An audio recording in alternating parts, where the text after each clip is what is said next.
Most of the time when working with CSS, you're going to know exactly which classes and IDs to target because you'll be coding those yourself. When working with jQuery Mobile, a lot of your styles are generated by the library. So the process is a little bit different. Let's take a look at how we can style our homepage with more customized CSS. So I'm going to start by adding a logo. Here's the homepage CSS, and here's the content.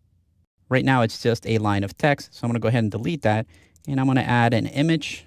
My image is going to be in the images folder, and it's going to be the view source logo.png, and I'll just put view source logo right here. So that logo is really big.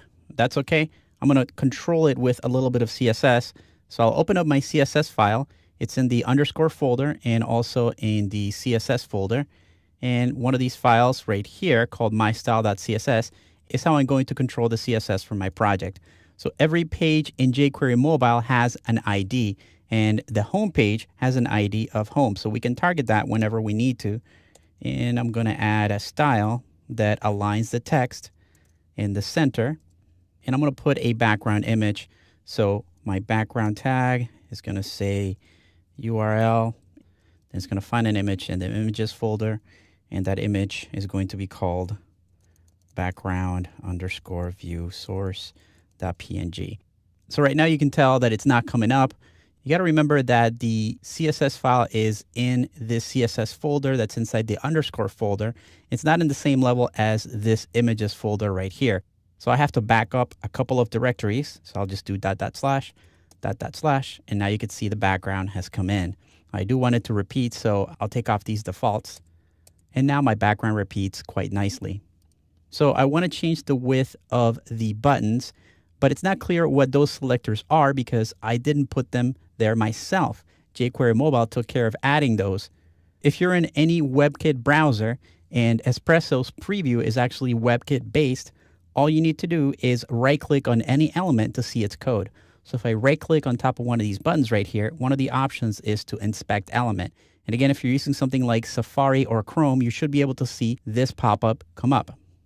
Once you do that, you're going to notice that since this item is selected, I can look for that element right here on this tab. So you got to be on this Elements tab. You'll see that the item is selected right here. And let me see if I can scroll this up a little bit. So when I go over that item, you can see that that item is selected. Now, I don't want to change the width of just one item. I want the entire column of buttons. So I'm going to move my mouse up, and there it's showing me that this is the link. So if I click on that, it'll select the link, and I'm going to go up again, and now it selects the whole column of buttons. So from here, I can tell that jQuery Mobile has added a few classes to this data role control group. So you can see here's the class tag, and inside that, there's a bunch of new tags. So I see the UI corner all, UI control group, and UI control group vertical. The one that makes the most sense to me is the UI control group class. So I'm going to target that over here now knowing what it is. And I'll just do home because I don't want to change any other page. The class is UI control group. I'll set the width of that to be 60% of the width of the page.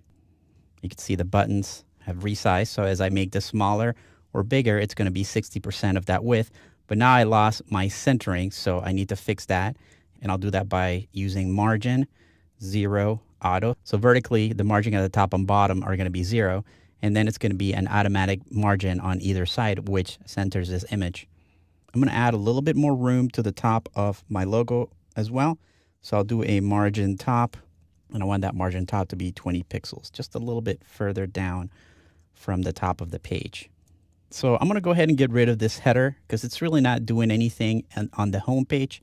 And so let me go into my index file and just get rid of this header right here. I'm just going to cut it out, and there it is. Then I'm going to go back into my style sheet, and I can tell the image is way too big. So I'm going to go ahead and fix that. And so what I'll do is I'll target a home image. And I will make the width of that image be 50%, so it makes it a lot smaller. And right now, unfortunately, if I make this window way too big, so say that I'm in a desktop computer or I'm in an iPad, this is going to grow way too large. So what I'm also going to do is set up a max width, and that max width will be, let's try 200 pixels. So if I make this really huge, that logo is going to get a little bigger, but not a lot bigger. So that is a lot better, just in case if I'm on an iPad. Also, it would really bother me to see the buttons get that wide. So I can also use a max width for the buttons. So for this control group, I'm also going to add a max width.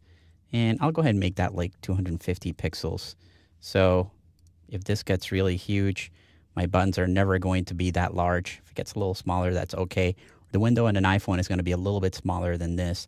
So these will get a little bit smaller, but they won't grow past whatever size you specify under max width. So I'm going to close this elements thing right here, and I'll check out some of my other pages. Everything's looking pretty good. So I'm noticing that the fonts for some of these pages are reset back to the default font for the browser. So just in case, I'm going to go up here and change the body tag and just give it a font family.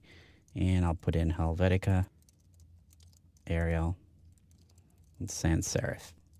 And that just changes the fonts for the entire page. Although there's a lot of different ways to customize your jQuery mobile sites, sometimes you have to dig into the CSS to get just the right look for your applications. Knowing where to find the styles through the developer tools is critical. We'll be doing more styles in other pages as we continue to work on this app, but the process is the same. Find the proper selector and then adjust it with CSS.